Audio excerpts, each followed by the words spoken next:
I'm Ian, and this is Atkins Nature Aquariums. I'm doing pretty good. I haven't posted a video in a while. It's not a decent video. Been doing a couple shorts, but that's been about it. Just been getting busy, working. But I got some time off, so I'm gonna make a video and update you guys on what's been going on with some of my tanks. So in here, this is just a 30 gallon, and there used to be my rainbow cichlid fry and my female rainbow cichlid in here.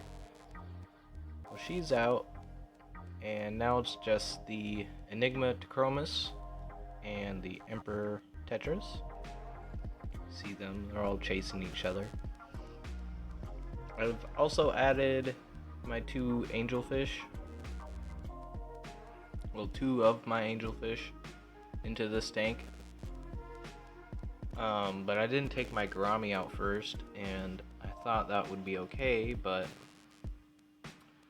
from my experience, gouramis and angelfish just do not mix. So, and this is a bit of a smaller tank, so I moved the gourami over with the other gourami, and they're doing alright. I'll show you those guys in a little bit.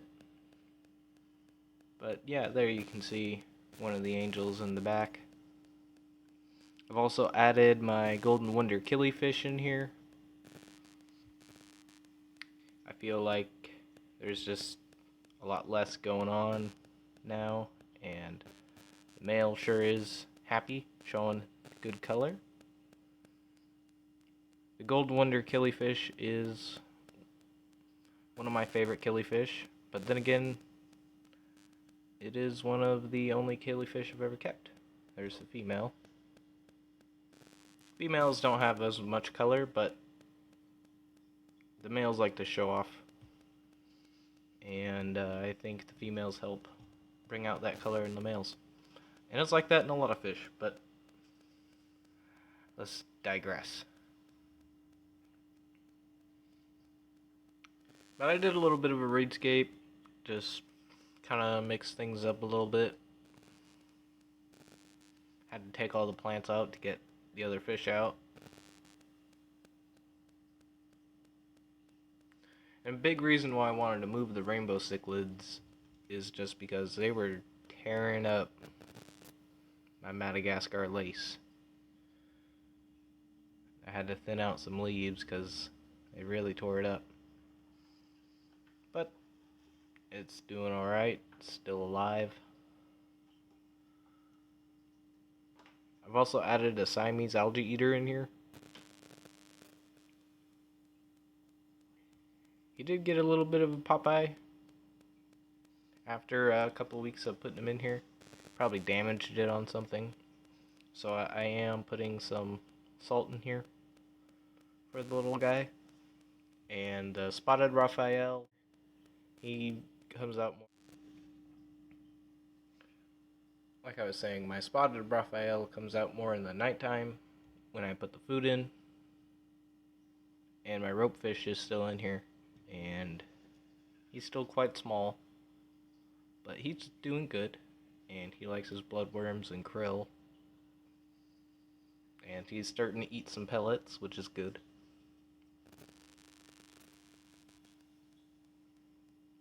But that's the 30 gallon. Let's go on to the other 30 gallon.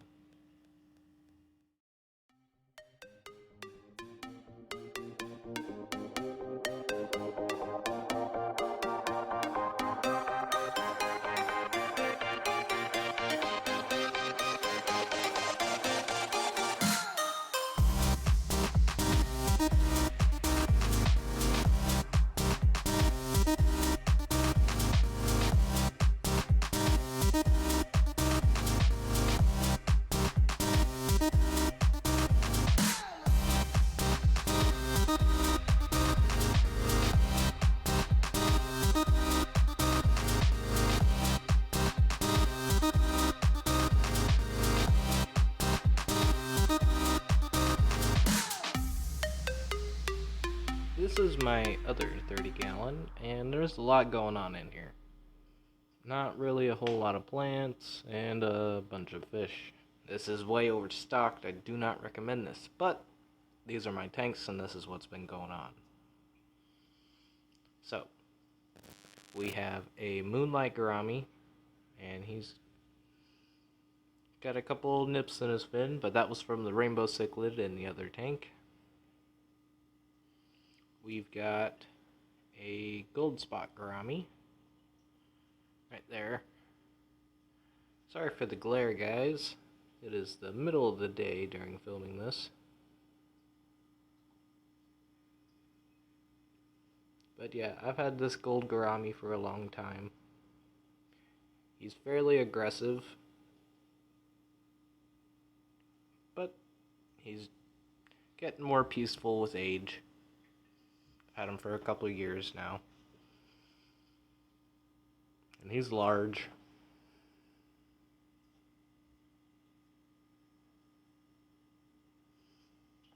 That is my little red shoulder Severum, or a Rotkeel Severum. Severum, if I could speak. Y'all know I can't speak or type. I'm just bad. There's my Nicaraguensis Cichlid, or Macaw Cichlid. Still small, growing up. And I've got a bunch of little baby Rainbow Cichlids from previous spawns from my pair of Rainbow Cichlids. There's some Boesemani rainbow fish in here, a male and female.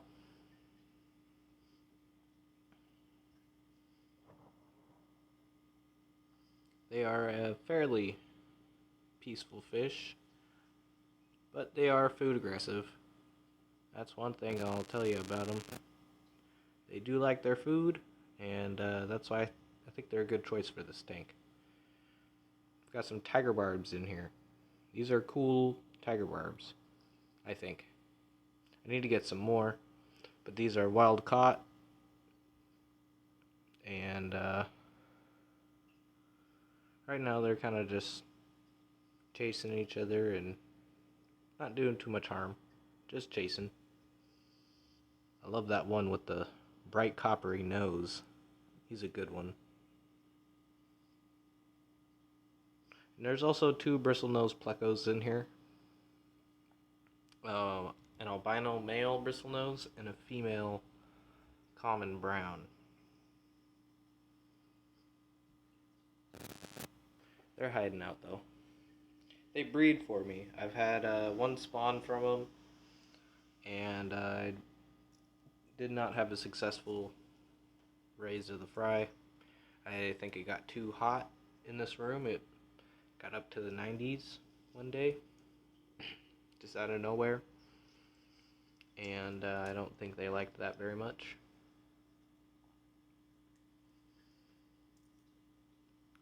But it was cool to see that when you breed an albino with a common brown, you get 50-50 fry, which I wasn't sure.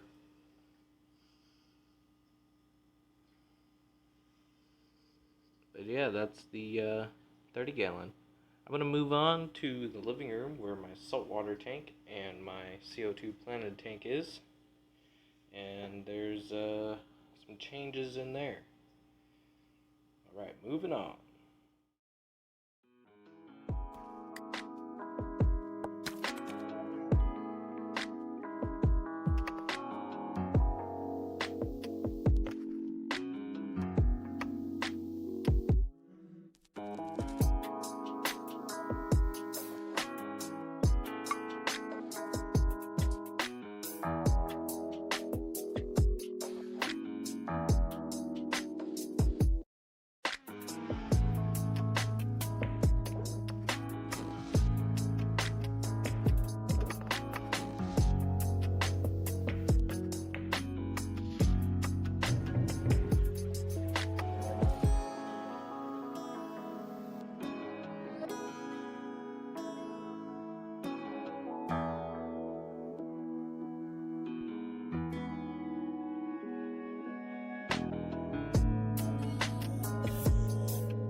This is my 10-gallon Nano reef tank.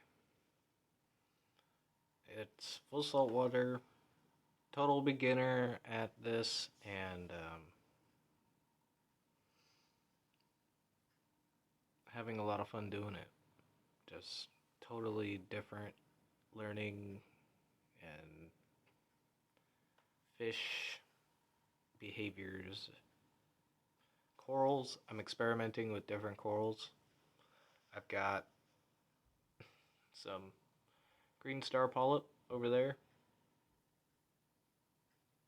It's not fully open yet because I just turned the lights on not too long ago.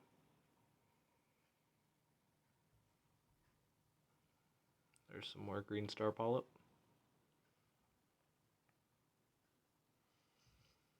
That right there is my Kenya tree. That was the first coral I ever added, and it's doing great. There's some pulsing xenia and some large fan non-pulsing xenia. Doing good. It's spreading like crazy. Let's see what we got at the bottom here. Got some pulsing xenia that's found its way over here.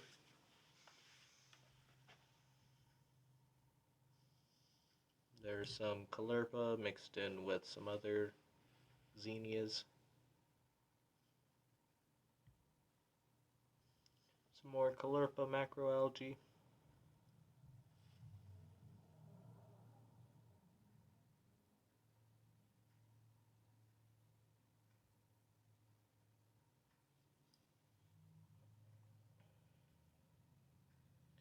There's some more of that large polyp xenia.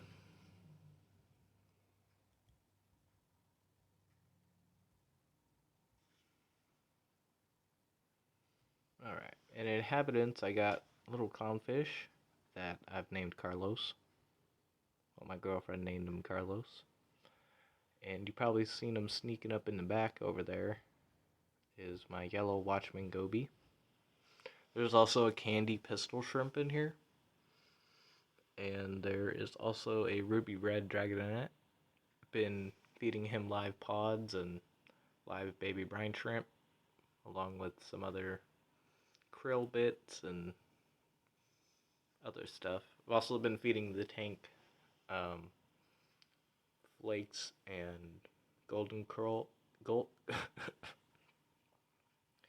golden pearl pellets. They're a small pellet, high in protein.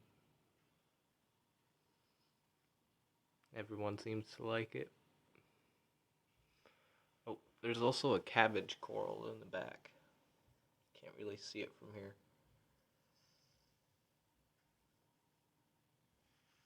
But that one I'm hoping to get pretty big.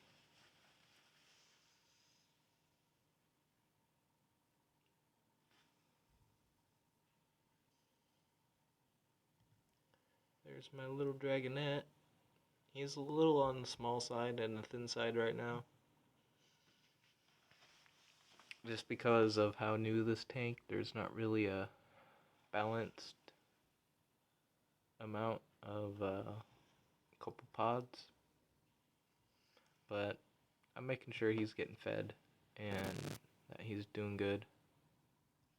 It's a real challenge keeping that fish.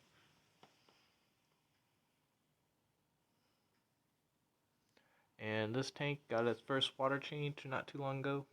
Just nothing big, but my alkalinity was starting to get low, so did that. My nitrates are also nothing, which I hear is not good, so I've been trying to feed a little bit more, and I need to get some Brightwell nitrate stuff. Dose a little bit of nitrate. But yeah, this tank's been fun learning with, and it's nothing special, just a little 10-gallon. And I'm going to show you guys my rimless aquarium, and it's a disaster, so watch out for this.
So this is my rimless aquarium, and it's very much algified and bad algae bloom.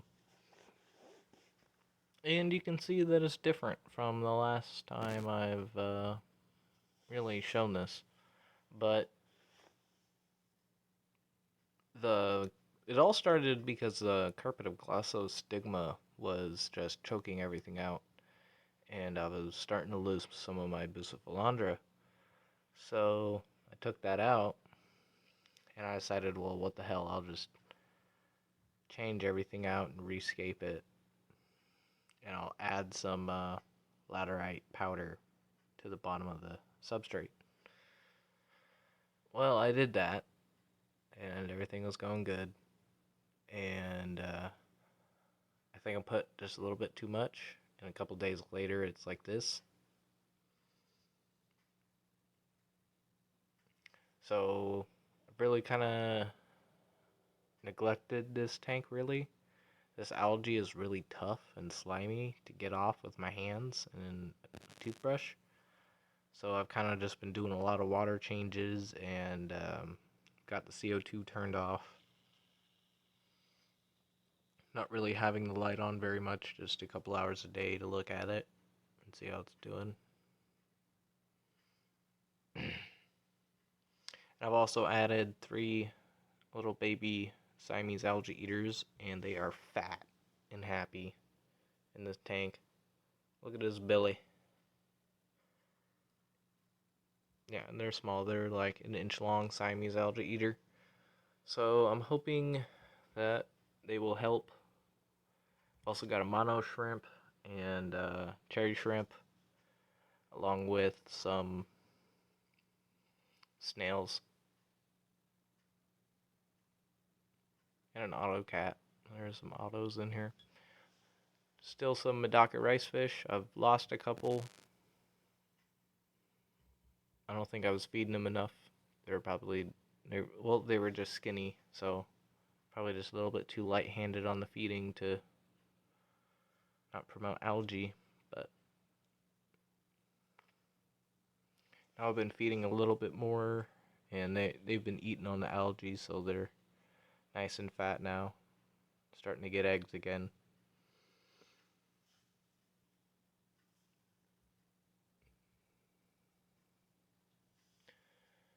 But yeah, pretty much I just wanted to showcase off a lot of the Bucephalandras that are in this tank, but the algae has kind of took over. You can see there's a nice clump right here, but it's all covered in algae, and I think a little bit of cyanobacteria. So yeah, I definitely upset the balance of this tank by just redoing it, and that's a mistake on my part. So that's still learning. I've only been doing this a few years, and definitely not gonna do that again.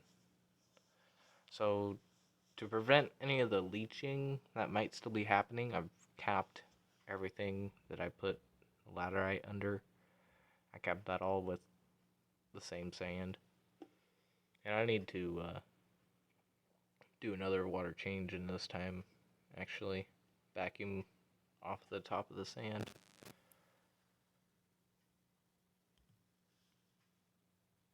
But yeah, that's my rimless. It's kind of in an awkward stage right now, but hopefully we'll get this thing balanced out. And these little algae eaters, they won't stay in there forever, obviously. It says only a 7-gallon, and those Siamese algae eaters can get up to 6 inches. So I'll be moving them to a 30-gallon once the algae is gone or they get too big. And if at that point the algae is still there, I'm just going to do a complete reset. But hopefully everything will fix itself. And I think that's going to be it for the video. It's probably a little bit of a long one, but I haven't posted anything in a while, so hope you guys enjoy, and stay tuned for part 2 of the update, because I realized I forgot some tanks, so I'll be filming part 2, and post part 1, so we'll see you guys next time. Peace out.